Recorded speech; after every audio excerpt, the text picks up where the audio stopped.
Hello, everybody. Welcome to the Electric Circus. I'm your host, Carter Lawson. We got a great show for you tonight.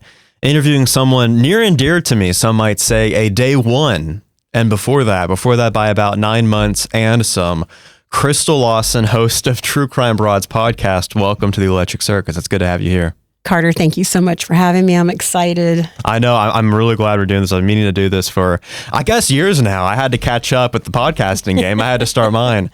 But yeah, thank you. Thank you for doing this. You're doing amazing. I'm so proud. Oh, my goodness. Same to you. Real quick to introduce, there is one main case that your podcast has covered in the past. This is foundational for you guys. A lot of, I would say, your fame and infamy, I think, comes from this case, you know? And my listeners are a bunch of probably edgy 20-year-olds. And I know we're going to get a lot of your listeners that know this case inside out. They're employed, you know? So, I wanted to ask you, what about this case? What is the case that you guys cover on your podcast mainly? Our main case is the Missy Bevers case. Missy Bevers was murdered in Midlothian Texas in 2016. And it's a huge mystery. Here we are. We're past the 10-year anniversary. And we don't know what's going on. The investigators are very quiet. We really don't have answers for the public. We've done our own digging, my co-host and I. But if you really look at the official press releases, there's been no news in many years. What got you into the case? What made you look at, there's a lot of cold cases, especially in Texas, but what made you look at this one and go, okay, this one's important? And for someone who's never heard about this case before, what makes it interesting? You know, when we started the show 6.5 years ago, we were doing it because we had these Facebook groups that had formed. And this is something I wasn't familiar with at the time. But apparently when a murder happens or some other big event, somebody goes into Facebook and creates groups. Yeah. And you can join the groups and you can really learn a lot in those groups. Yeah, there's quite a bit of gossip. And some of it's really amazing because there will occasionally be someone that will pop in that says, hey, I'm part of the family and I can tell you this. Or that was my next door neighbor and here's what the news isn't telling you. You know, so those groups are pretty interesting and they tend to really stay on top of everything. So I did what my co-host did without us knowing each other at all at this point. We jumped into the Facebook groups as soon as the murder happened. And what attracted me to the murder was, as you know, I grew up in DeSoto, Texas. And that's really close to Midlothian where this murder took place. And a lot of people I graduated high school with, they moved to Midlothian. It's a little bit quieter town to raise their families. So, and we used to run around Midlothian when I was a teenager. I used to zip up and down 287 where the church is where Missy got murdered. So there was several things that drew me to it. Number one, I'm just walking through and the news is on and you hear a woman was murdered in a church in Midlothian, Texas. Well, first of all, Midlothian is a sleepy town. Mm-hmm. And someone got murdered in a church? What could they have possibly been doing? Or what would cause that? Well, I wanted to ask you to give, again, the audience that may not know about this, give them a little more details of the case because this is an extremely absurd circumstances. Absolutely. Because the time of day is also a weird factor. So yeah, getting that little bit of information early on is what got me into the case. Jumped into the Facebook groups and eventually met Renee, who is now my co-host. But what happened to Missy was she was a camp gladiator trainer, and those are people who teach classes for a company called Camp Gladiator, and they tend to call their participants campers. And that is an outdoor workout thing. Like, it's not in a gym or a classroom. They do it in parking lots, like Kroger. There used to be one by our house at Kroger. In the parking lot years ago. I would take you guys to school real early and I would see them out there in the parking lot. And I thought that is admirable because I'm going to go home and lay down, you know, but it's that type of thing. It's very dedicated people. They're dedicated to fitness and they are out there at 5 a.m. in Missy's case in that church parking lot, certain number of days a week. And that is a hard workout too. I've seen videos of her demonstrating. They do burpees. You know what a burpee is? Oh yeah. Wow. Yeah. At 5 a.m.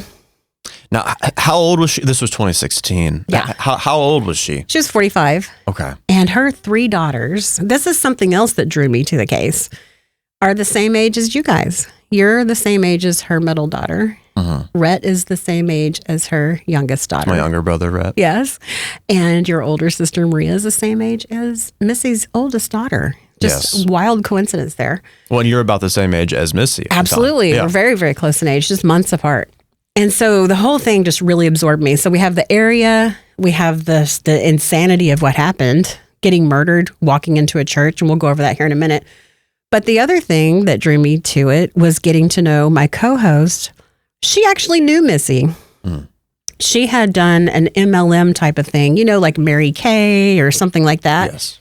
Except instead of makeup and the more usual MLM products, it was blue jeans. And she would sell blue jeans and they were heavy. And she had to go to Missy's house to pick up the blue jeans and put them in her car. And Missy would help her. And Missy was very muscular and she could pick them up like they were no problem. And Renee always talks about that, about how she was just sort of really amazed by her physique. Because most middle-aged moms busy with kids are not working out constantly. So Missy really stood out in that way. And she had a great personality. She's very outgoing. Renee loved her. But anyway, so you fast forward to, unfortunately, a couple years later, Missy is really into the Camp Gladiator. She had kind of been doing different workouts and she settled on Camp Gladiator and decided, I'm going to grow my business doing Camp Gladiator. And she had been to Creekside Church quite a bit. This wasn't her first time. She had been doing this routinely. And she goes in there Monday morning to set up. And she arrives about 4:15 or so. And the surveillance cameras of the church, this is Creekside Church in Midlothian, they pick up Missy pulling under the awning and getting out of her truck. Her husband had gotten her truck so that she could carry all her stuff. And she's unloading. There's just nothing out of the ordinary. And she goes inside and she had a key to the building. From what we learned from our research, it's not common for the Camp Gladiator instructors to have access to the building. It's usually strictly parking lot. And they're not supposed to really go in the building. But she had some kind of an agreement with the church that, yes, you can come in here and your participants can use the restrooms or whatever you need to do. Well, and one thing that's important about that morning is that it was extremely rainy. It was pouring, like it's been doing here lately. Absolutely pouring. So the night before, she knew the forecast. So on her Facebook, which is public, by the way, she has everything set to public. She said, if it's raining, we're still training. And it was a big meme. Can't miss it.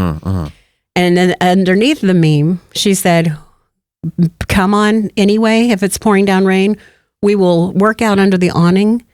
You're gladiators. We're working out. So she made it perfectly clear she was still going to be there. So what happened was the next morning she showed up just like she said she would. And she goes inside.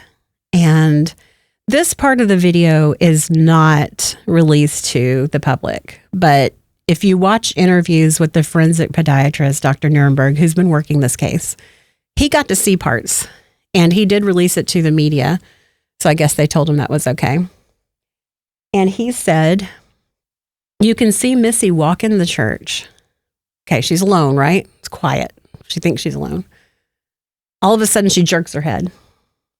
So obviously she heard something. And she starts slowly going down a hallway after that, toward the noise, from what we can tell. That's very brave. Renee and I always say, whatever she heard, we would have been out the door. I would have just been like, I'll wait in my car until someone else arrives. I'll call 911 to have them come check the building. That would have scared me to death. But she was apparently a lot more brave than I am. And she went toward the noise. And unfortunately, at some point when she went down the hallway, she was met with her murderer who killed her instantly. Something that came out of this that was really strange is when we first heard about the murder on the news, I think it was about 9:30 in the morning when I saw the news on the day that she was killed. Later, they checked, this is incredible, but they obviously checked the surveillance video at the church. And the police released small snippets of this person covered from head to toe in police tactical gear. Whether it's real or fake or a combination, that's unclear. But they have on some kind of police tactical costume, almost like what SWAT people would wear or riot gear. roaming the halls of the church for 28 minutes on camera before Missy comes in. And they look like they don't have a care in the world, right? They're just kind of fiddling with doors. Cheryl McCollum, you've heard me talk about her. She's an incredible, incredible investigator. When she was on our show, she said, look, I've watched thousands of hours of surveillance video of burglaries, and they don't go down like this. Those people are fast. They go in with a plan. They're like, okay, it's here. There's stuff here. Let's check this. And they're out. They back the truck up. I mean, there's no lollygagging around. A big question, to jump ahead a little bit, for anyone, again, unfamiliar with the case, if you go on YouTube and search Missy Bevers murder surveillance footage, the top result will be this footage we're talking about. It's about 1.5 minutes, 2 minutes of this perpetrator walking around the halls of this church. And yeah, their behavior is weird. I mean, I don't want to already delve into the realm of speculation, but they're opening and closing doors for no discernible reason. They're attempting to open things that look like they clearly lead nowhere or have nothing to do with the murder itself. So you ask yourself, how familiar was this person with this location in the first place? Other weird factors is, wasn't there a surveillance camera pointed at the area where the perpetrator's car was parked that happened to be out? And that could have been able to locate the car, could have been able to, You're exactly right. There was an outdoor camera, but it was malfunctioning at the time of the murder. And, a lot of people want to make that a conspiracy theory and say, oh, I bet the perpetrator knew that, or they knew someone who worked there and had them disengage it, or they went and disengaged it. We've talked to enough officials to where we believe that it really just wasn't working. Those things happen, right? Yep. And I think when you're at a church in a safe town, and you need to have something repaired like that, you probably don't see that as an emergency because no one's ever broken in. Yeah, that's likely the first time the security footage was vital, was actually needed. Mm-hmm. Another odd detail, is the rain would point to any kind of evidence you'd have, I don't know, footprints outside, anything like that. That definitely gets quite literally washed away by the rain and the conditions. Very true. So we've discussed the murder a little bit. I think a couple other small details I'm going to get out of that surveillance footage is the perpetrator has this weird gait, and you can tell, I'm sure especially people a little more tech savvy in my audience are aware, you can do pixel measurements. If in a video someone's standing next to the door, if you know the exact measurements of that door, you can estimate, because let's say the door is, for the sake of conversation, 20 pixels high, and you measure the door, you learn that it's 20 inches. Yeah. Okay, well now every pixel is 1 inch, and if the person next to it only goes up 17 inches, you can fill in the blank there. Right. So what information do we have based on this footage of the perpetrator? I want to hear a little bit about, there's a lot of controversy around their gender, around their gait, and what that can mean. Floor is yours on that.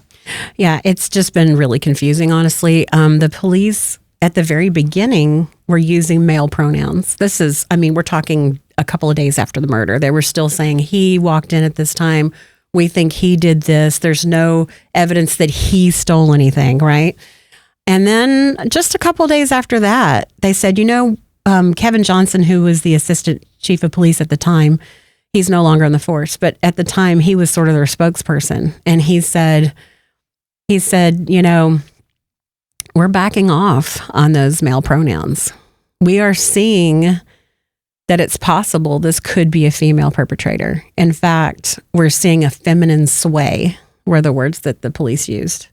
A feminine sway in the way this person walks. And I couldn't agree more. I see that as well. And when you look at the height range, it's not impossible. The police had a few height ranges, but 5'3" to 5'7" is where they started. It's not impossible, of course, for a man to fall in that. We know several men in that height range, but I'm just saying, if you're talking statistically and you already think it looks like a woman, that's a little bit more evidence it could be a woman. And then they were saying that the perpetrator was in the building for quite a while. See, the perpetrator came in at 3:50 a.m. Now, let me take that back.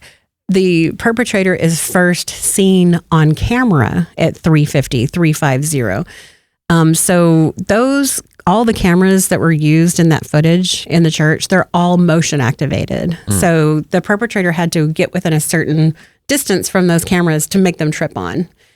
So we don't know what time the perpetrator really got there. There has been some talk, early police reports, we think, can't find them now, but there's a lot of talk about early police releases saying that the perpetrator came into the kitchen, which the kitchen didn't have cameras. So then when they come out of the hallway, boom, that camera catches them at 3:50. But they're very early because they were waiting for Missy. That's our belief. Yeah. Again, what just makes, I believe that they were definitely there for Missy, but what makes it so odd is, again, you look at the footage and it doesn't look like that's a person there for any task in particular. It just looks like someone wandering around. And again, if someone were to say, oh, well, they knew about the camera being out. Okay, well, that implies they know something about the way the cameras there work. And I mean, as you said, they're walking around without a care in the world, not seemingly realizing they're activating all these different cameras and they're getting, about half hour of footage. So strange. It's really bizarre case because you have this person parading around on camera, like you said, for about 30 minutes. And when it first happened, I thought, well, this is going to get solved right away. Yeah. Somebody's going to go like, oh yeah, that walks like I know Jimbo, and he couldn't stand Missy or her husband, and it was something like that. I thought it was going to be solved, but it's proven to not be that simple because we just had the 10-year anniversary in April. So all of us that thought that, we were wrong. And then as time would go by, we would hear these, we would say, well, after 3 months, we're like, okay, well, maybe next month it'll be solved. And, just the time is just really piled up on us. It's incredible. And to jump into the suspects, obviously everyone first looks to the husband. Statistically, it's likely to be the husband. Right. Everyone in true crime knows that. What was the process of her husband being interviewed by police? And then I know you guys have had several interactions with him. Yeah. What's that like? Yeah, his name is Brandon Bevers, and he was, ironically, he had a trip planned to go fishing off the Chandelier Islands. I hope I'm saying that right. He was flying into Mississippi in Biloxi area to then get on the boat to go fishing the very morning that she was killed. So it was pretty easy for law enforcement to determine that he was not the person in the church. Besides, he's well over 6 feet tall, by the way, and very lanky. And he left the night before, you said? Yeah. Okay. Yeah. No offense to him, but he's I didn't mean lanky in a bad way, but he's just a tall guy. Kind of, long limbs and everything. It doesn't look anything like the perpetrator. Right. There's been so many twists and turns, though. But yes, so he has, I'll tell you about that in a minute, but he was ruled out as being the person in the church. Midlothian police did their due diligence. They went out to Mississippi. They talked to the boat captain. They talked to the people who were going on the trip with him. The really sad part is they retrieved him from that boat just in time. If he had been let out to be on the water, his phone wouldn't have worked and he wouldn't have known yet. So he literally found out of the murder at 5 a.m. right after it happened. So, and when I say there's twists and turns, later on, okay, obviously he travels back. He misses the trip, right? He comes back. He's found out his wife's been murdered. Apparently the people that took him on this trip every year, it's an annual trip, was one of his suppliers. He works for a fuel company. It's actually, I think, his stepdad's fuel company. And, part of taking care of your clients is sometimes taking them on trips and things like that. And his supplier would take him on this trip every year. They had gone several years in a row. And apparently that person said, hey, Brandon, because I think he was checking flights and stuff. He said, I'll just grab a rental car. It'll be so much faster and we'll just fly back to Texas. I'll just drive you. And by several accounts, we heard that Brandon was on the phone the whole way back, obviously trying to piece together what was going on and rush to get there to his kids. If you fast forward a little bit, we have his father-in-law who he lived in the Austin area, but he was vacationing like a lot of retired people do. Is they owned an RV. So he and his wife, who is Brandon's stepmom, were in Oceanside, California at an RV park, just relaxing and enjoying. And they get this horrible jarring call from their daughter, Brandon's sister, saying Missy's been killed. So they take the first flight to Texas. Mm-hmm. So they go to Midlothian to comfort their family. And something really bad happens. Christy's dog, and she said this has never happened before. She's told this story on our show. If anyone's familiar with our show, you've probably heard this. She said that her dog, out of the blue, just took a look at their little dog that they brought with them from their trip, Randy and Yeah. And his wife. Her dog went to her dad's dog and just attacked it. And they were screaming and doing everything they could to separate these dogs. Finally, her dad was able to get her bigger dog's jaws, and their dog is small. His name was Kilo, and unfortunately, he died. So obviously, that's a brand new tragedy because that dog was like their child. Yeah. You know, these people are older, haven't had kids in the house a long time. You know how that is. People love their dogs, right? So this tragedy happens on top of just finding out about losing Missy. So blood was everywhere. They still went ahead and rushed Kilo to an emergency vet, but obviously Randy and the wife had some blood on their shirts. So they take the shirts to a local dry cleaners in Midlothian, Texas. Apparently it was one that Missy had gone to as well, a dry clean super center kind of place. You know, every town has one of those. The person working there, obviously nobody in Midlothian isn't talking about the Missy Bevers case, right? So Randy walks in there with the last name Bevers and he says, "Hey, I've got these bloody shirts. Do you think you can get this blood out?" And so the woman working there said, "Sure, we'll see what we can do." And then as soon as he left, she calls the police and she says, "There's someone here with the last name of Bevers that just dropped off bloody shirts." Yeah. You know, she did her job. I thought that was awesome. How long after the murder was this? Just like a couple of days, I think. Yeah. I mean, really soon.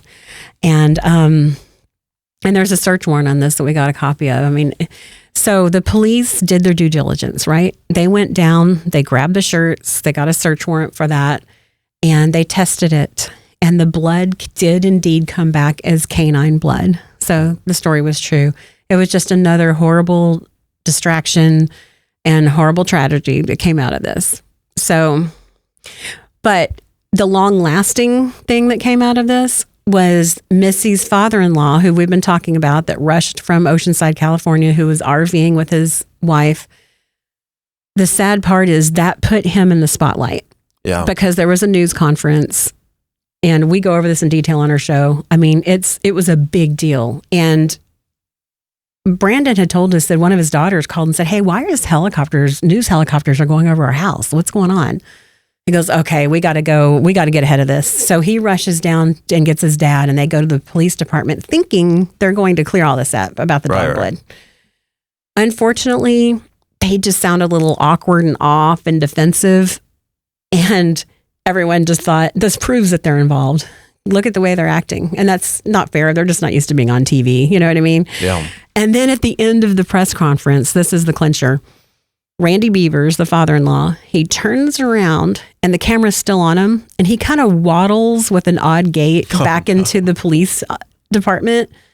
And that, to this day, tongues are wagging. It's the father-in-law. He walks exactly like the perp. That's what people say. To this day, they tell us that in our own Facebook group. Of course, now we have our own group after all these years. Even though the timeline doesn't line up at all. I mean, he wasn't even in he was proven to be there. Oh, but once people, and this is human nature, and I think I've even done it at some point. We all do it. When you have your theory, you'll start trying to make everything confirmation fit. bias. Yes, confirmation bias. And people have told us with a straight face that they think, because they checked his phone dings, they checked his flights, they checked everything. But we have had people tell us they are certain that Randy Bevers, the father-in-law, had somebody fly his phone from Oceanside, California to Midlothian.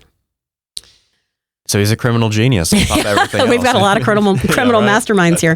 So yeah, it's just been really wild because it's not just the horrible tragic case. It's trying to sort out all these side stories.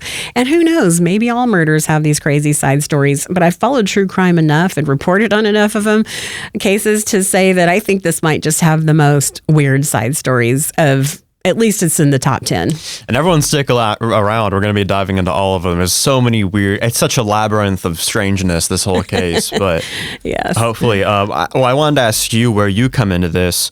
What made you say, I need to do a podcast about this? You're in the Facebook groups. You've made friends with Renee, who is now your co-host. Yeah. But what made you go, okay, let's do a show. She and I started talking on the phone because we had both commented on, there was kind of an important post that was made about a potential suspect. And this is like early 2018, okay? And we're thinking, hey, there's might be something here. And so Renee and I start talking a lot. And then we realized, and then we were doing research together. We realized we had independently done a ton of research, and then we were doing stuff together. We're kind of taking turns doing freedom, the FOIA, Freedom of Information the FOIA request and search warrant request from the local police department.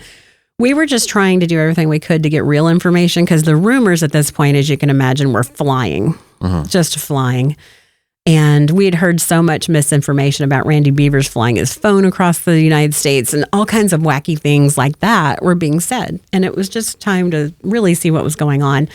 So we got to the point where we had new people joining these groups. And when they would join, they would immediately want to be brought up to speed. And we really didn't have a mechanism for that. There was a little blurb on all the groups, the Facebook groups, that kind of said what the show was about. What the murder was about. But we decided, let's do a show with all of this information we have, and let's share it. And that way people can just go listen, because we were literally typing up answers to all these people in DMs that were asking us, like, hey, what about this? What about Randy Bevers? How do you know it wasn't him? And we were spending a lot of time, and we got to the point where we're cutting and pasting. And then we just decided, let's do a podcast, because that way we can at least make some good use of all this information we have, and somebody might benefit from it. And then the other reason we wanted to do it, which is the much bigger reason, is we were hoping it might make someone who has information realize they need to come forward, because a lot of people are interested in the case.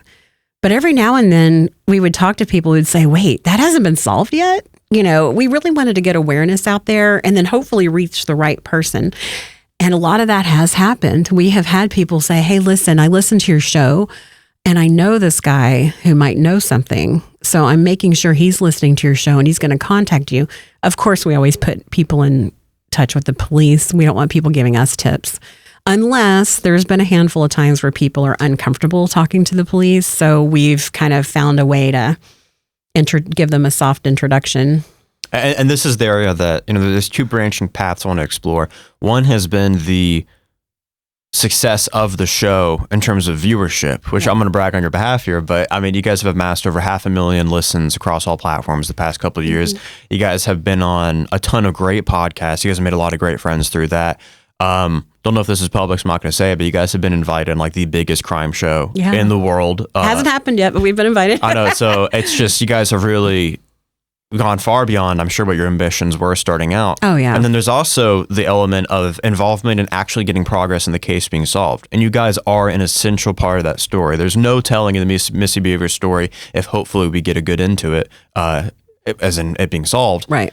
Without your podcast, of the efforts you guys have made. And part of that has been contact with Midlothian police. I wanted to ask you, let's start there before we get into the popularity of the show and the community you guys have built. What have your interactions with Midlothian police been like? Well, thank you. Thank you very much for the kind words. We have worked really hard, and it was a surprise to us to get attention that we weren't really seeking. You know what I mean? We weren't really seeking the attention of some of the things that's happened. It's been kind of fun and kind of cool. But the Midlothian Police Department, we did a podcast in October of 2022. Prior to that, we really didn't get a lot out of them. We tried to contact them. We asked them questions. And aside from just those formal record requests, we really didn't have any any relationship with them, which we kind of hated, because we wanted to really have an open conversation with them to make sure we weren't saying things they didn't want us to say, or to make sure that we were helping in a way that would be helpful, right? We wanted to do a good job for them. Well, and to jump in real quick, because I'm sure the audience is dying to know, did you have good information that you think was, I don't know if essential for them, but did you have stuff to tell them that they would really want to know? Yes. Yes, especially that October 22nd show. The only reason we went ahead and interviewed the guy ourselves is because he had a hard time getting a hold of Midlothian police. And one of his friends also had information that was the same information, but he had his own take on it, because they both knew the person they wanted to report. And one of the guys called Crime Stoppers, and the person that answered the phone said, I don't know what case you're talking about. And so he got really discouraged and hung up. And I ended up meeting him in one of the Missy Bevers groups sometime after that had happened to him. And then the other guy we had on was his friend, and he had information, and we emailed Midlothian police. We really implored them to, you really need to interview these people, especially this guy. And he came back to us and said, they're not contacting me. We're like, really? Okay.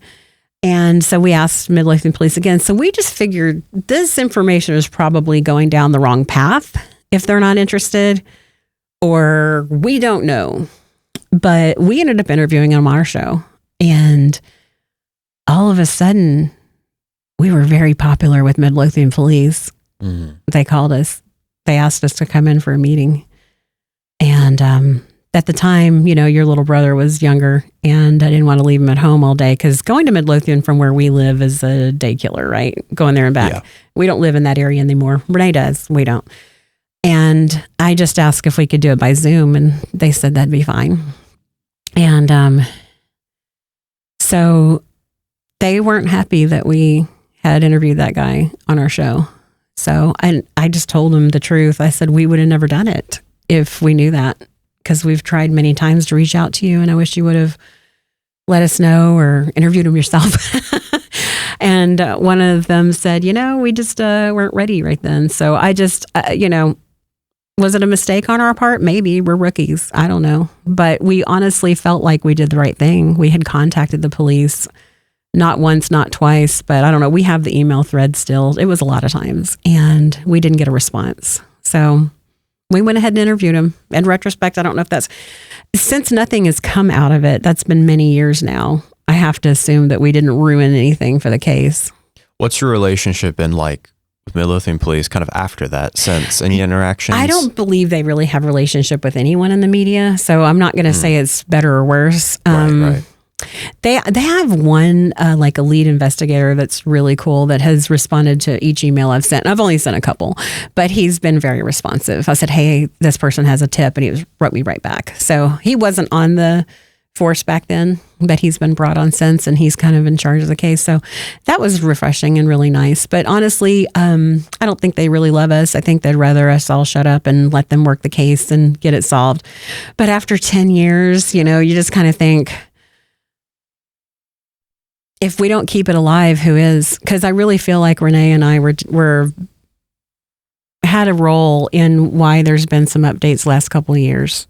Yeah, I think you guys have done a lot to bring publicity to the case, to bring, I think, a healthier pressure to the case, to make sure Missy's not forgotten. You guys have done multiple candlelight vigils events in her honor in the Midlothian area, which is really cool.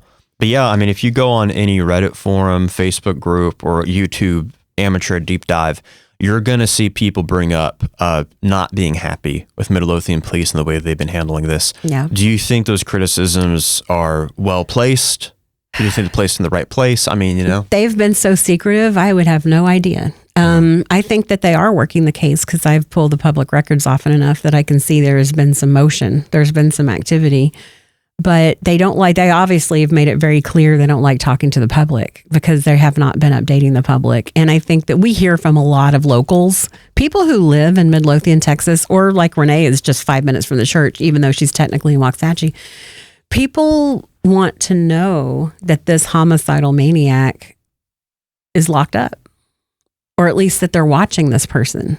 Is this person going to hurt someone else? I mean, we don't know what the motive was. So could they end up in your place of business at 5 a.m. one morning waiting for you? Are they going to wind up in your house at 5 o'clock in the morning wearing police tactical gear? It's really a scary thought. There's a girl I went to high school with, and she and her mother, she had messaged us and said, hey, I remember you from school and everything. She goes, hey, listen, we're scared because we don't even go take our trash cans out at night anymore. We wait until early in the morning because it's just so creepy. And that's a legitimate concern. I mean, murderers don't disappear off the face of the earth after doing their evil deeds, What's really weird about this is a lot of people over the years have kind of said, this kind of has the markings of a serial killer. But the weird thing is, Cheryl McCollum again pointed this out on our show. She said there's been no murder like that in the area. Yeah, there's no pattern before or since. And she goes, even pulling out, like in the whole state of Texas, or surrounding states. Yeah. There's nothing quite like this, where someone in police tactical gear lurks around and then comes out and pounces and kills someone.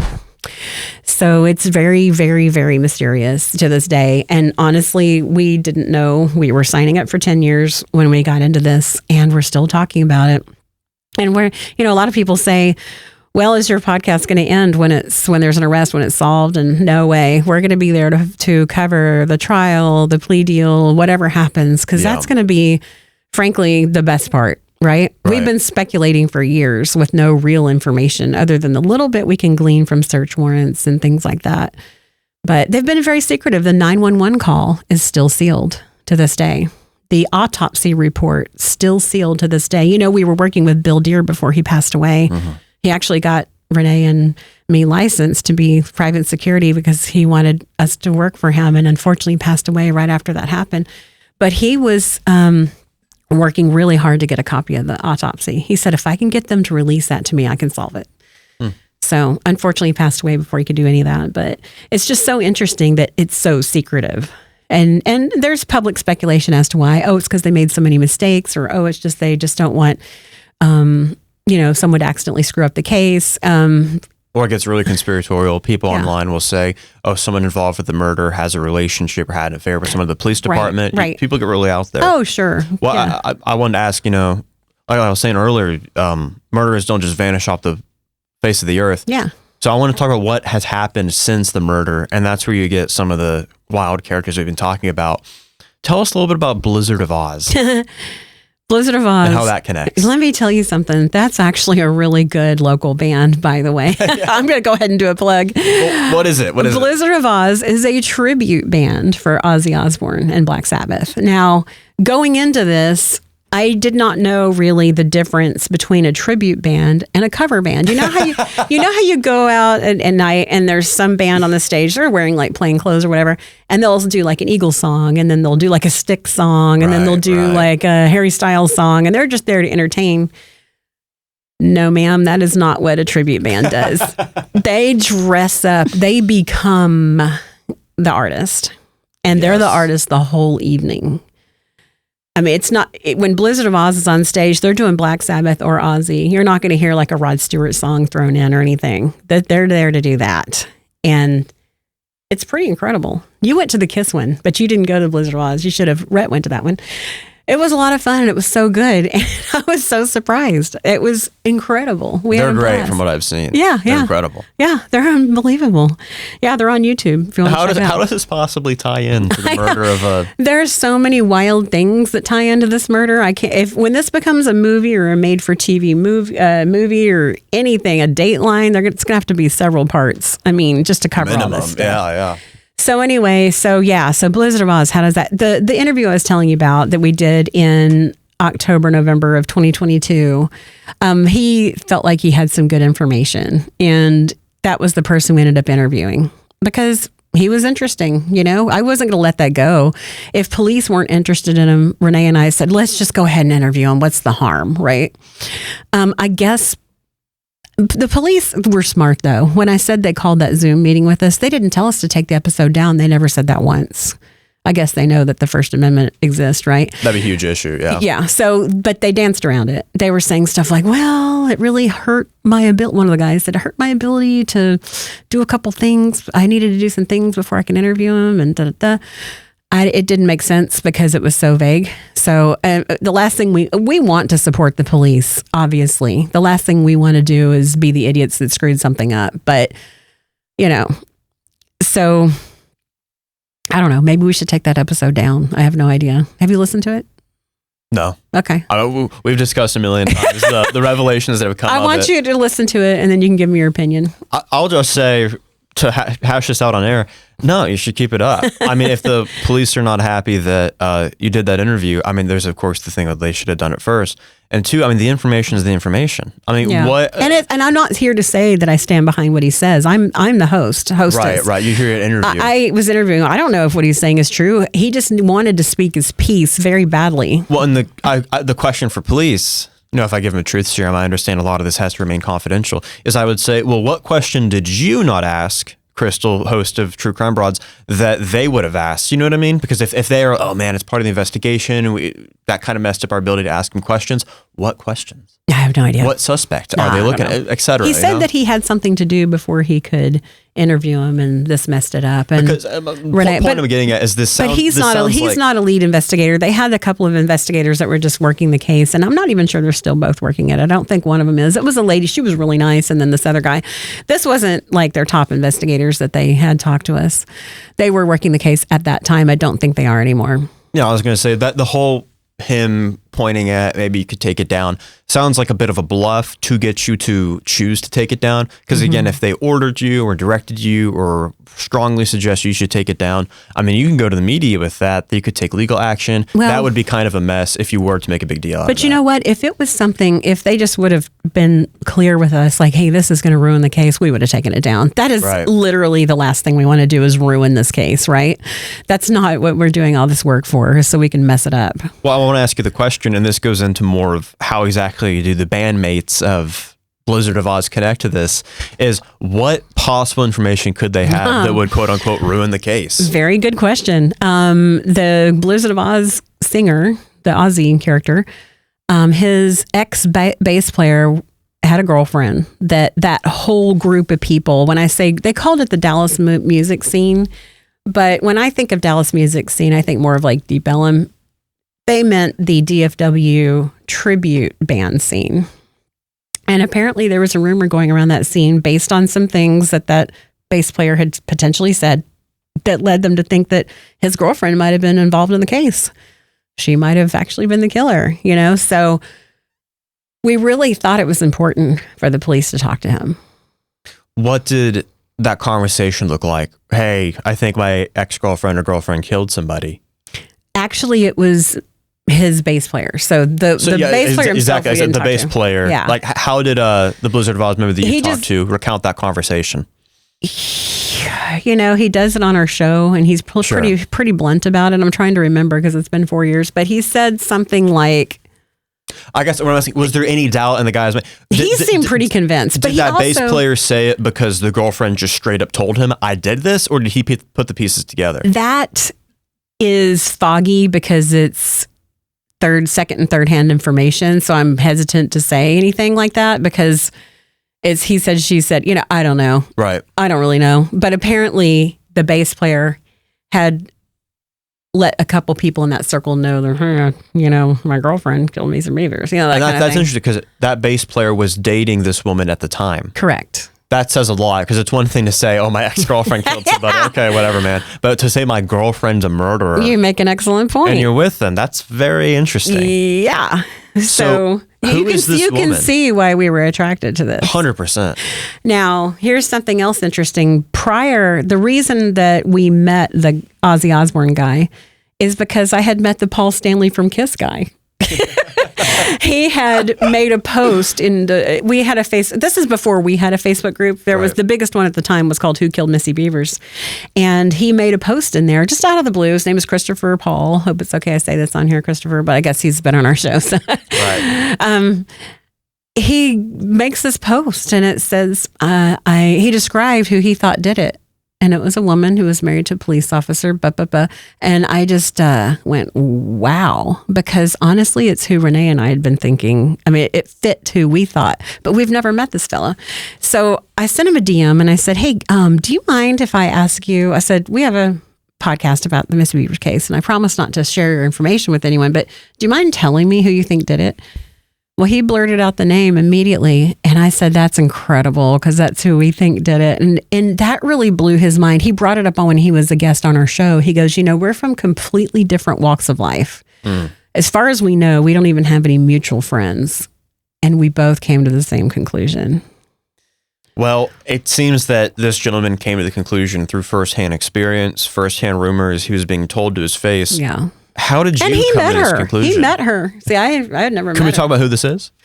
I don't know if I should say the name. Her name has been blurted out on my show, but... Instead, let me ask, is there evidence that the police has been looking into this individual? Yes. Okay. Yes. Anything conclusive from them? Apparently not. Okay. Because, I mean, it's been 10 years or so, and there's been no arrest, but... Sure. I mean, did they rule her out? She was questioned a lot in 2016, and apparently they moved on. They did thorough search warrants on Bobby Wayne Henry. They looked over here at all kinds of people. Casey Williams. There's a lot of, I mean, we could do an episode on each one. It's just, there was a lot of avenues that you could go down for this murder. Does this woman still live in Midlothian? Do you know that? No, she moved away in 2020 to upstate New York. Interesting. Yeah, she's gone. So to get back to the question, what about her made you and Renee, separately or together, go, okay, this could be the suspect? Well, you know, I mentioned the Facebook group several times. Yes. At the very beginning, like when I was wide-eyed and unsure what a Facebook group even was back in 2016, her name and some associates of hers came up over and over. She was the center of the early rumors. Of course, there was early rumors about, oh, I bet the husband and the father-in-law did it. But besides that kind of stuff, she was the most persistent early rumor. There was also another female that was a pretty persistent early rumor, but I mean, it wasn't like we'd never heard of her before. This has been going on. And what information did you piece together to come to this conclusion? Was it purely... I saw that we saw some public records from 2020 that made us see that they were looking at her again. And it just, for Renee and I, it clicked. So was this before or after her move in 2020 that the police looked into her? My opinion, my understanding is that as soon as she found out that they were looking at her again, she took off. That's what it seems like. Yeah, that's what I've heard from a decent source. Yeah. I can't say that's confirmed. I don't like anything to come out of my mouth that's not confirmed. So if it's not confirmed, I'll say it's not. And that's not confirmed. But that it does seem to line up with that if that person is accurate. If that person's information is accurate. Yeah. Who are the suspects? Because I'm sure there's people who have their strong opinions on this case that are screaming at us right now. No, it's not her. This person. It was this person. You have no idea what you're talking about. Yeah. Who are the other huge suspects and what's their story? Well, I would say that Brandon Bevers and Randy Bevers are probably the top of the list. You know, even though Brandon wasn't there personally, there is a strong, especially among locals that just think that, well, he ordered this hit, right? And I don't think it works in his favor that another really big case that's been in the news lately, even though it's 20 years old, is the Scott Peterson situation. He killed Lacey Peterson, his wife. He was apparently gone fishing when she was killed. For the listener, she put up air quotes. Gone fishing. Yeah, so he was apparently on a fishing trip, which clearly, we found out later, he was not. He was busy killing her, unfortunately. But I think that stuff like that, people remember that. Like in the Darlie Routier case, without getting too far off track, just Susan, gosh, I'm drawing a blank on her last name, but there was a woman, Susan Smith, who had drowned her own children by driving into a ravine or some kind of a river and jumps out and lets them drown because she was dating a guy that had told her he didn't want kids. And that was coming between them. Horrible. So right after that, not long after that, Darlie Routier in Rockwell, Texas, her kids got murdered. When things are going on in the news, people attach it to the next thing. So the fact that even though it had been a lot longer period between Susan Smith and Darlie Routier, we still have people linking fishing trips to lies about where the husband really is when the wife is missing or killed. So I don't know. I really don't know. But I can tell you that the main suspects are still the Bevers family and in the eyes of the public. In the eyes of the public. No, we see, I'm glad you said that. We have absolutely zero information that the police is looking at them. We don't believe the police is looking at them. And through all your thorough researching, you found zero ties between the Bevers family, immediate family. Okay. No. And but so the public, especially locals, are saying that. And then there was a woman who was the wife of a Camp Gladiator trainer who people assumed it was her and thought that the husband who was the trainer was having an affair with Missy. See, Missy had just been to something called Total Transformation, which is a rah-rah thing that they have, like a convention they have in Austin for Camp Gladiator. And she had gone down there and people will post in these groups, oh, and we know that she was with him at these events. the other trainer. Well, Renee actually we tracked down where she stayed. Okay. She didn't stay in a hotel. They had people's homes that would host the trainers to save money, I guess, and just to be nice. And we talked to the woman, Renee talked to her, who hosted Missy and some other trainers, and said, oh yeah, she was great. And she was there the whole time. And she talked about her daughters, that she was just a delight. And I would think that if you were going to have an affair with someone going there, you'd probably get a hotel, right? At least one night. Right. Yeah. So that helped a lot, but we never really did think it was that lady. But that was just one more reason not to think it. Because if you have a chance to get away from your families and your kids, he was married with children as well, and you're in Austin together and you don't take the opportunity to get together, then I don't think there was an affair. At least not that point in time. Yeah. If there was, it must have been quite a while before that. Well, I do want to get into kind of an uncomfortable area of conversation, because to some it may come across as gossip, when no, I do think this could be an integral part of the case, perhaps. There are speculations online that Missy had been having affairs with people locally, people she had known, people in her friend group. Can you speak to that at all? And do you think that could have any bearing on the case or the suspect you have in mind or anything like that? I'm comfortable talking about that up to the point of where the ones that were in search warrants, because that's public record, right? Yeah. Those aren't really rumors, I guess. But there was a search warrant that mentioned a guy, and apparently Missy's husband had provided that name. And that was someone she had apparently had some sort of an affair with before the murder, quite a while before the murder. And it was resolved, and Missy and Brandon had decided to go ahead and stay together and try to work it out. And then there's another search warrant talking about a guy named Casey Williams. And he was an MMA fighter. And we had the hardest time trying to figure out, how did they know each other? He lived up in Plano, and she's down in Midlothian. That's quite a hike, right? So we couldn't tell if they had met at maybe some fitness thing or whatever, But sorry about that. She just moved straws from different sauna cups for the folks at home. I should have gotten 2 straws. Sorry about that. No worries. I'm just trying to be a good environmentalist. But anyway, so Casey Williams apparently went down and cleared himself right away, because there's no search warrants on him outside of the LinkedIn warrant. Okay. And here's something weird too. They had been communicating in LinkedIn about getting together, which is kind of strange, right? I don't think LinkedIn is a place to go to link up, to flirt with people, right? It's kind of a dry business, place. Yeah, the idea that they wouldn't move it to text or Facebook or whatever else, that's a little absurd. Apparently they did change it over to Messenger at some point, but still, I'm right there with you. We were like, LinkedIn. And then another thing that's really odd is Missy, in the couple of days before her murder, had gotten creepy and strange messages from somebody in LinkedIn. She used air quotes around creepy and strange. I'm so sorry. No, that's I didn't realize I used air quotes that much. no, that's okay. But that's important to point out that it's air quotes, not just because it's funny, but because that was the exact wording used by... That's what the police called it. Right. And the police have been really good at being vague. Let's just right? Yeah. 100%. Creepy and strange. I mean, that could mean anything. And so we have the creepy and strange message, and there's a whole LinkedIn, search warrant around that.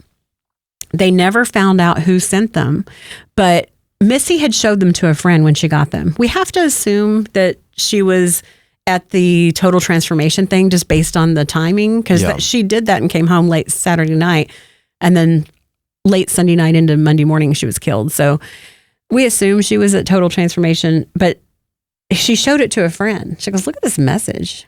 And the friend goes, that is weird. And they called it creepy and strange. And that's how the police...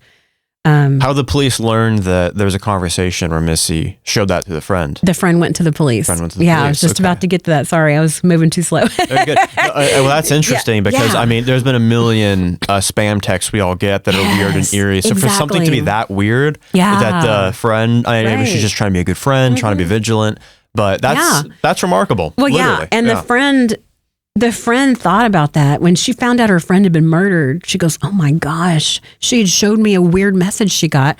I need to tell the police in case that's relevant. Could that be the murderer? Creepy and strange. Creepy and strange, yeah. So that's what they called that LinkedIn message. Now there's a separate, and by the way, it's important to note that it came from a male account that neither of them recognized, the friend or Missy. So it's probably a sock account, a fake or something. And then there's a separate LinkedIn conversation that the police called flirtatious and familiar.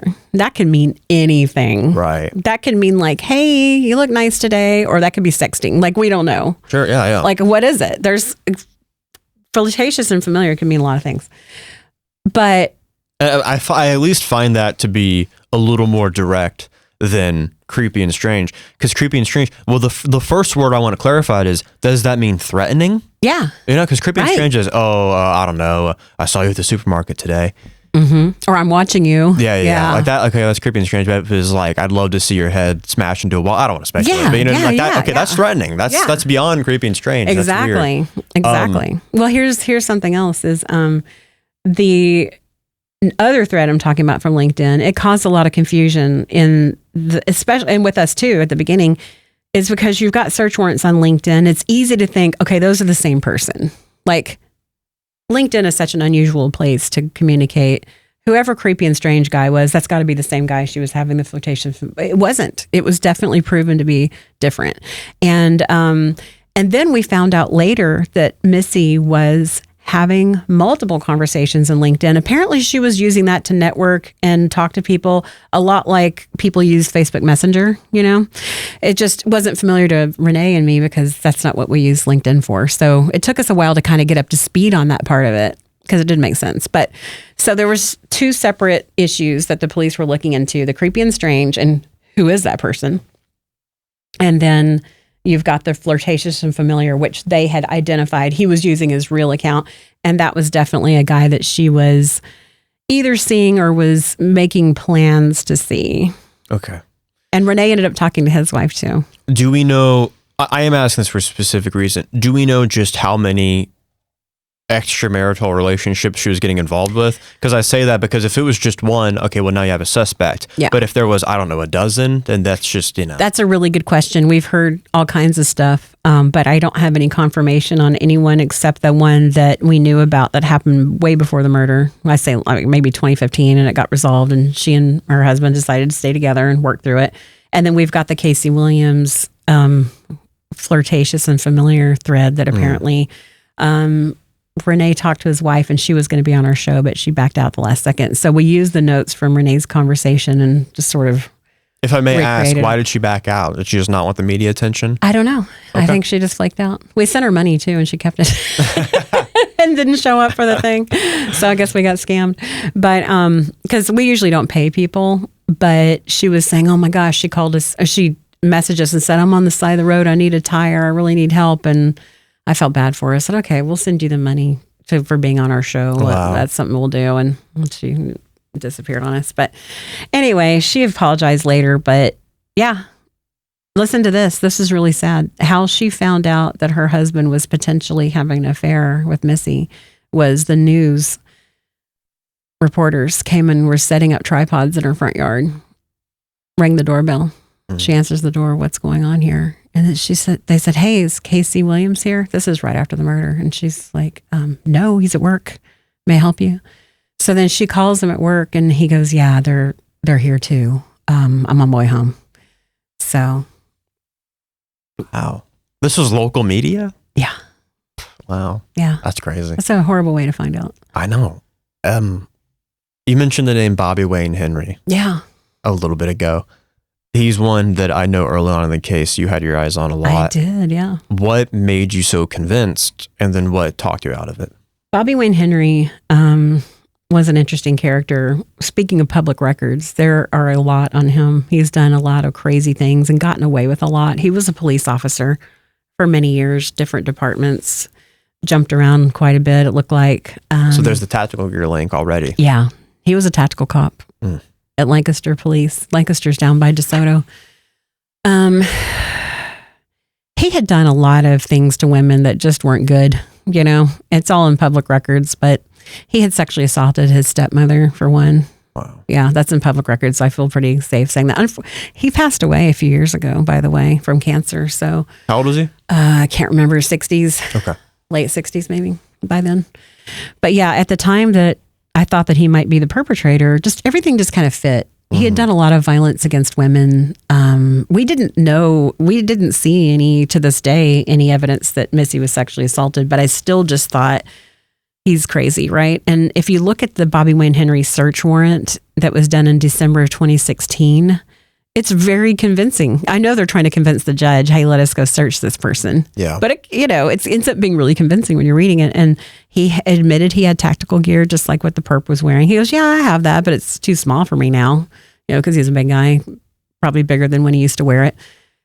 And when he was younger. And he had tools like were thought to be associated with Missy's case. And he had a small dark SUV, which is, you'll be familiar with this. It's a Honda CR-V. Great car. Yeah. We have several in the family. Maybe they'll sponsor you now. But anyway, what's so interesting about those search warrants, even though you find out later, okay, it's not this person, they've been cleared, right? And they did clear Bobby. But you get these little tidbits because one of the pieces of information, the probable cause to get the search warrant, they listed that there was a small dark SUV seen leaving the scene of the crime right after the murder, leaving the church to get out on 287 in the rain. Okay, wait, what? So basically, that could be the killer. A small dark SUV. Now, I'm asking myself, why didn't the police ask the public to look for a small dark SUV? Very strange. But in that, it was a passerby, and it happened to be a pilot. We found out much later. He would fly a certain time. He had a certain flying schedule, and he passes that church every morning at the same time. And that morning, he just made a note.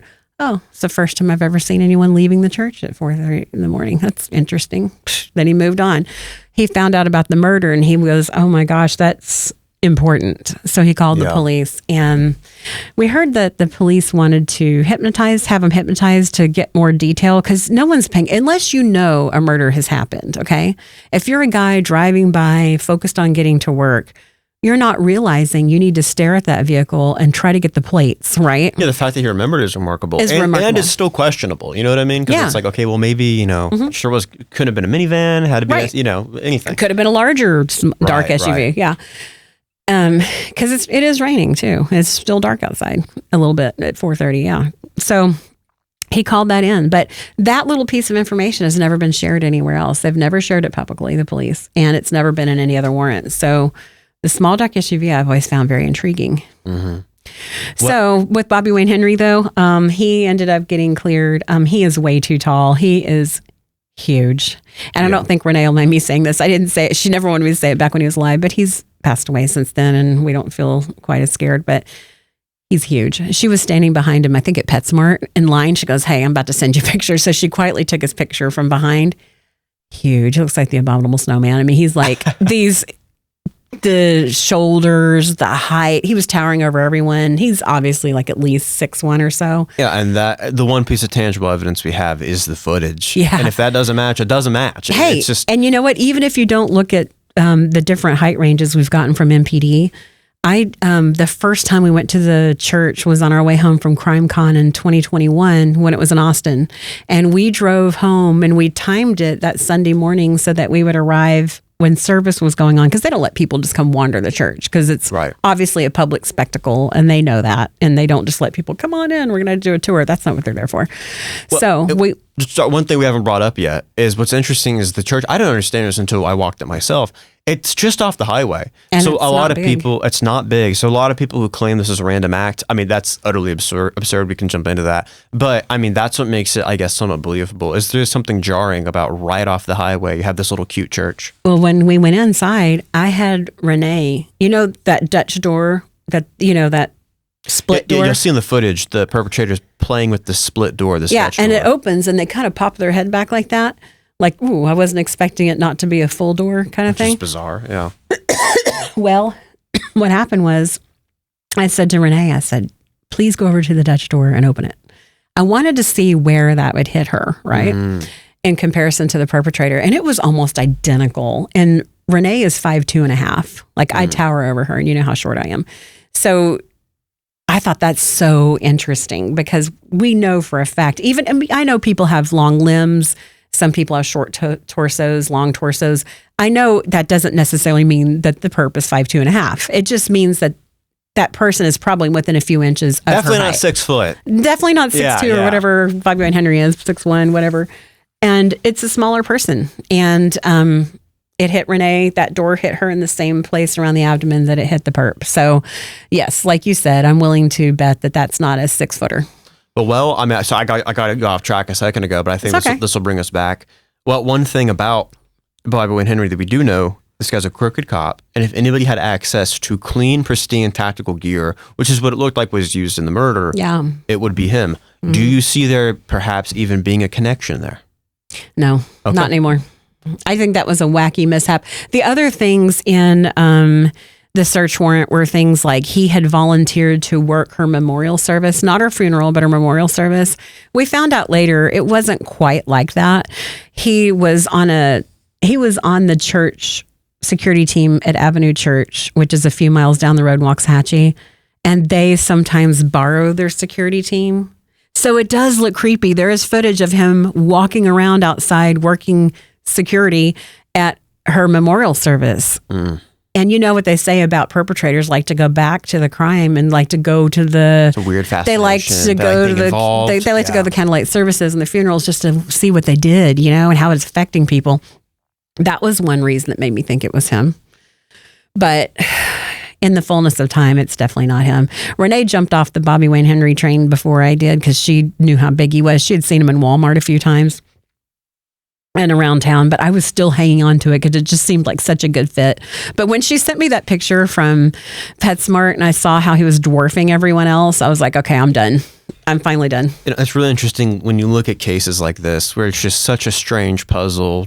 It's hard to find anything where everything fits. Right. There's always something that makes you go, okay, well, I have a good amount of doubt there. It's easy to go, okay, well, maybe nothing happened. And obviously that's not true. Yeah. You know what I mean? It's easy to just throw your hands up and go, oh, well, whatever. Yeah. As if it's some unsolvable quiz or something. Yeah. But no, something did happen that night. Something did happen. And someone who did it is likely alive. And a lot of people contact us and think that and we'll hear this in our Facebook group, that they think the police are lost and they're just clueless. But I don't think so. I think they probably have a pretty darn good theory, or they may exactly know what happened. They just are having a hard time proving it. It's been over 10 years. Evidence can get lost or deteriorate. I don't really know what happens, but especially if they were looking at the wrong people at the beginning, maybe things might have gotten lost. But I'm just hopeful that, investigators always say this. I've heard people say this at CrimeCon. I've heard people be guests on our show. They all say the same thing.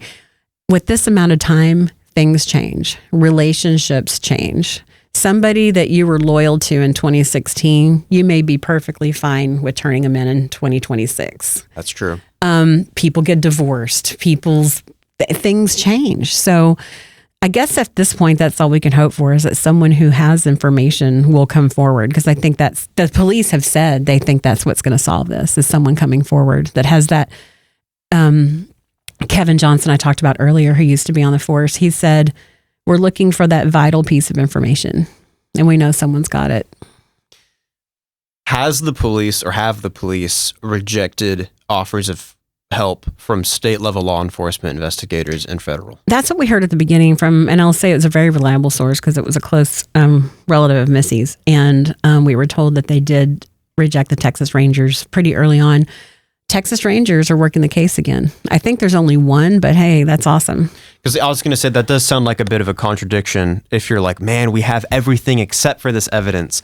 And it's like, well, I mean, if you can bring in federal investigators, outline this theory that's apparently pretty airtight minus the evidence, and then, well, let's get some of the best minds, best technology of the country to get that. But I also understand sometimes you get federal agents, state agents involved, and they have a way of just taking over and completely ignoring local law enforcement. I've heard stories of that. So I understand some of the power dynamics that are probably clashing there. Yeah, probably so. I wanted to ask you, from all the information you feel comfortable sharing publicly, what is your timeline of what you think happened that night? And feel free to say, I don't know, or you don't know. The actual murder? Yeah. Someone, either they got up at 2 a.m. I think they were still up. Okay. I don't think this person set their alarm for 2 o'clock in the morning. I agree. That's and got up to get dressed in that stuff. And they have a lot of stuff. There's apparently a baklava under that. I mean, there's a lot of stuff going on there. There's vests, and some people say they think they have on a bulletproof vest. Some people see knee pads. To me, it's hard to really make out. That's not the best surveillance video as far as sharpness. So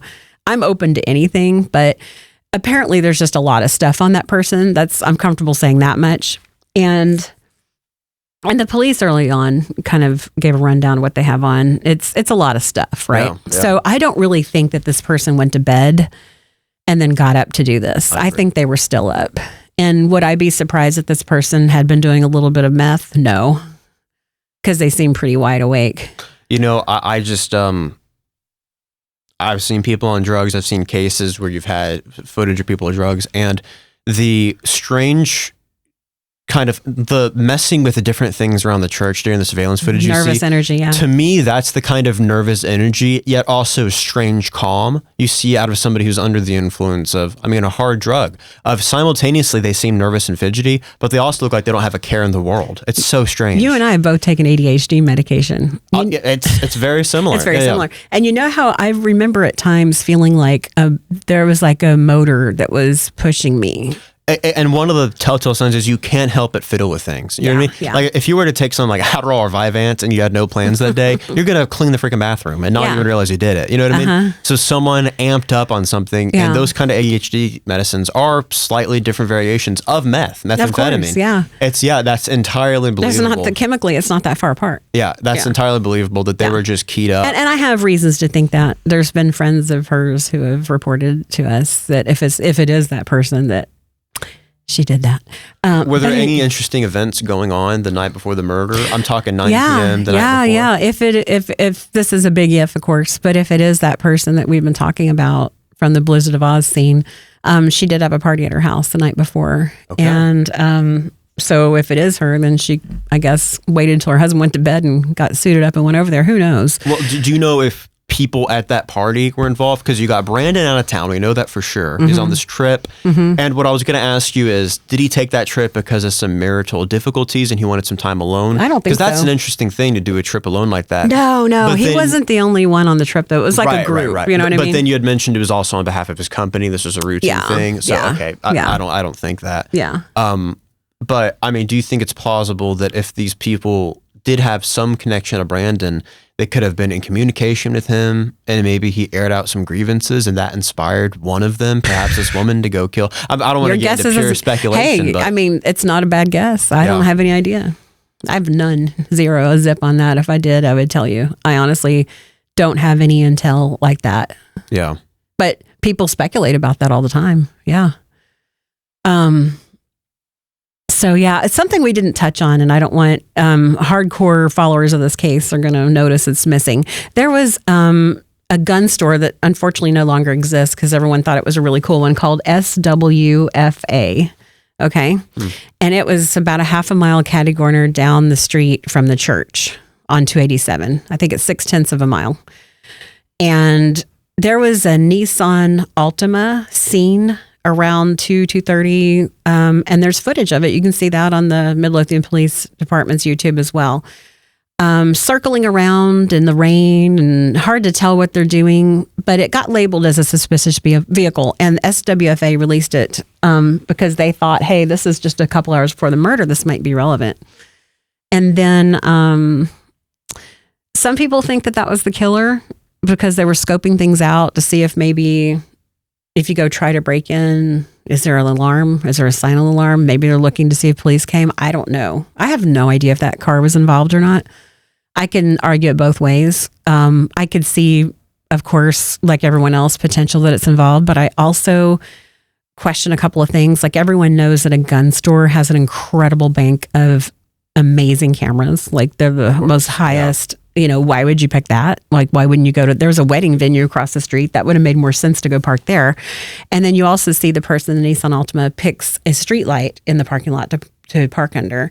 If you're trying to look out, everyone knows that if you illuminate the inside of your car, it's more difficult to see out, right? Yeah. My dad used to yell when we were in the car, he'd be like, turn off the interior light. I can't see anything, when I was trying to turn it on.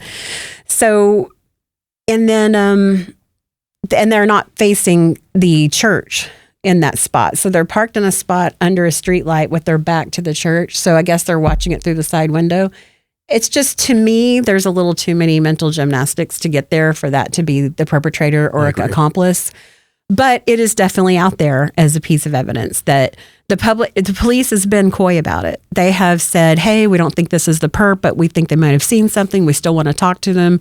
They haven't let us know if they've ever found this, which that's another thing that I complain about is if you're going to enlist the public to look for a car, okay, they never mentioned small dark SUV, which sounds like that might actually be the killer. But the Nissan Altima that's just across the street a couple hours before the murder, they've asked us, they have implored us to find that car and to please call in tips and try to this day, they've never told us what came of that. Are we still looking for it? I mean, that's a good point. And then there's people in our group that have said that they have called in a person they know that drives a car like that. And the police have told them personally. I know 2 people this happened to. I won't mention their names on the air, but 2 people have told us that the police told them, oh, we've already ruled out that car. We're not interested in that car anymore. They need to tell the public that. 100%. What was the weapon used, by the way, for the killing itself? Because I've heard that the killer had a gun and hammer on them. Yeah. In fact, in the video, the surveillance video, you can see the perpetrator wielding a hammer. It's really eerie because they're walking around. You can see it. Yeah. Horrible. But we found out later that she was shot. So really awful. But it kind of makes more sense because people were trying to figure out, like, how do you get the most of Missy? She had really big muscles. She was brave. Agile. Yes. It's hard to move in tactical because clearly you can tell. Yeah. And this is something that leads me to believe this was a person not directly involved in law enforcement. The person adorning all the tactical gear, they look very uncomfortable moving around in it. Yeah. I mean, it's a strange contradiction because they look comfortable in their environment, which tells me, again, this is perhaps the influence of drugs, but physically they look like they're really struggling under the weight because I'm sure that stuff is at least 50 pounds. Yeah, it's got to be. And something else to note is the size of that church is not as large as it looks. Those cameras up in the corners are making that all looks so much small bigger. Space. Yeah. It is. Renee and I, the first time we went in 2021, when we walked it, we walked the whole loop of the church in just a few minutes. I mean, it was just less than 5 minutes. We walked the whole thing and we were like, wow, this is so small. Because in the videos, it looks big. Which again, if this was some random act, which I think is absurd, it's one thing to go to a mega church at 4 a.m. and I don't know, hope you get lucky and trying to kill somebody at a church, which is also like, what grim imagery. Yeah. You know what I mean? It's a dark and stormy night at 4 a.m. You're breaking into a church trying to kill somebody. Mm-hmm. The odds of that being random, unless you believe in demons possessing people, I mean, that's just absurd. And the pastor of the church told of journalists we know, it was actually on the podcast called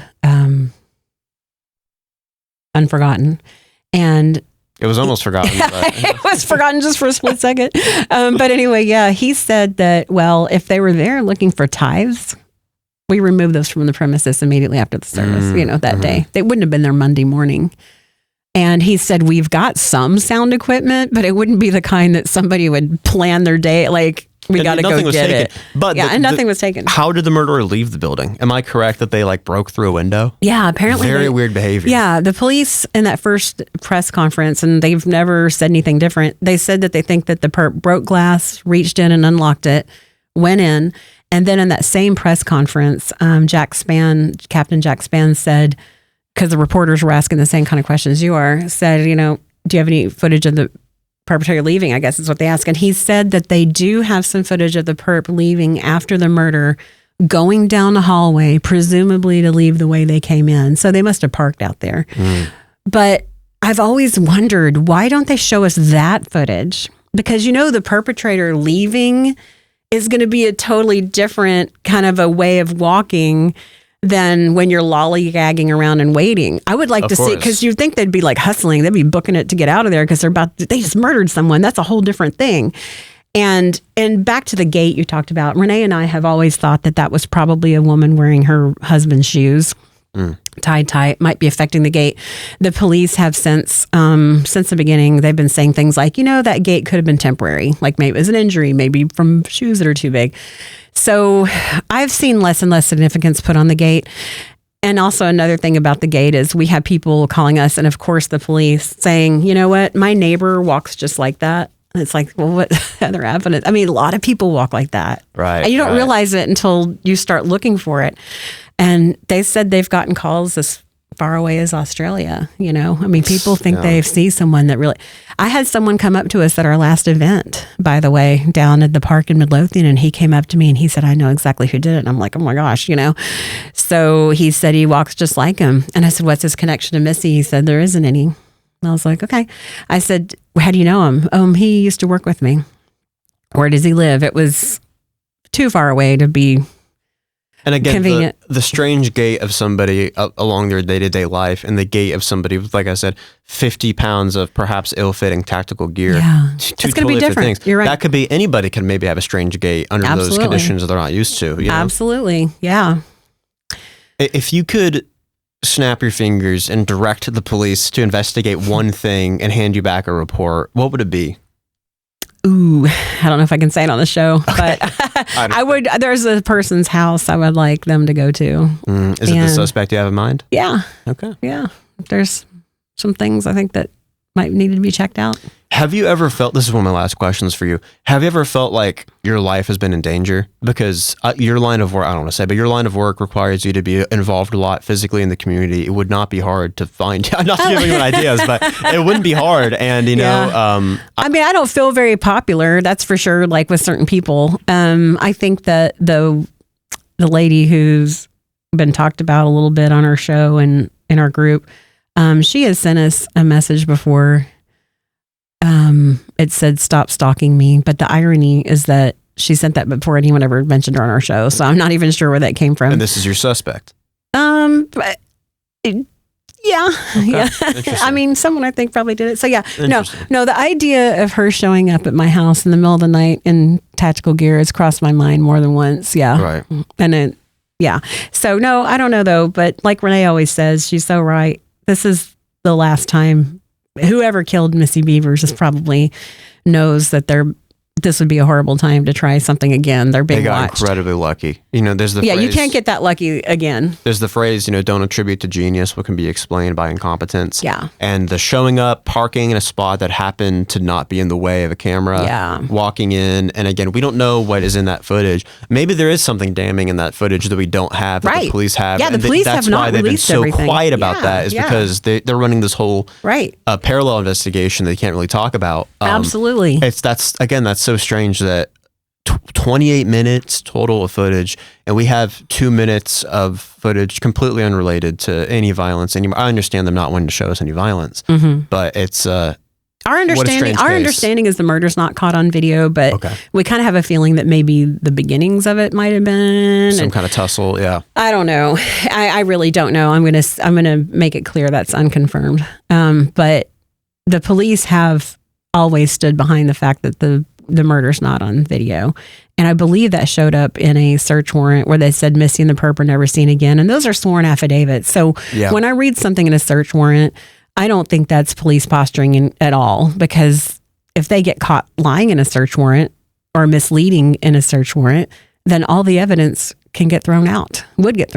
So you have to be really careful with search warrants. So when I read those search warrants, they're probably my favorite pieces of public records because there's so much you can glean from them. Well, if someone wants to support the show, support the case, help it get solved, what should they do? You know, we would love to have you join our group. We have almost 10,000 people in there, I think, 9,000 and something. What's that called on Facebook? It's called True Crime Broads Missy Bevers Discussion Group. It's kind of a lot of words, but if you type in Missy Bevers, we're probably one of the first to pop up. And I think Renee mentioned, and I think she's right, we're the only active Facebook group right now for Missy. The rest of them kind of petered out. I mean, after 10 years, people get pretty tired of it. And we had some groups peter out after a year or two, because a lot of those people that were organizing the early groups, they were going from case to case. They're just true crime obsessed people that weren't even local, right?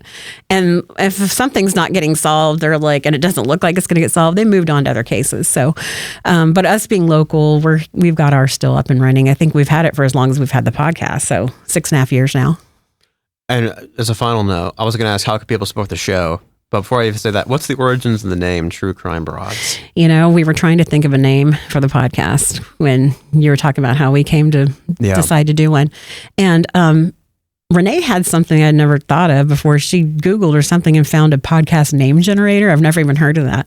And she was listing them on the phone. And she said True Crime Broadcast. But the phone kind of cut out. And I was like, True Crime Broad. And then I laughed. And then we came back to it. She listed a ton more. And I said, you know what? I actually kind of like that other one, the True Crime Broads. And we both laughed. And we thought, let's just do that. Because it's kind of funny, It's incredible. And the rest of them just seem kind of boring. So we went with that. Well, Crystal Lawson, thank you so much for coming on. Thank you, Carter We Lawson. appreciate It was you. very nice to be on your show. It's quite an honor. Yeah, well, so honor for exciting. me. You're the celebrity. True Crime Broads, Apple Podcasts, Spotify, all podcast platforms. You guys are on YouTube. Make sure to check them out. Thank you guys for listening. Have a good one. Thanks for having me. Bye-bye.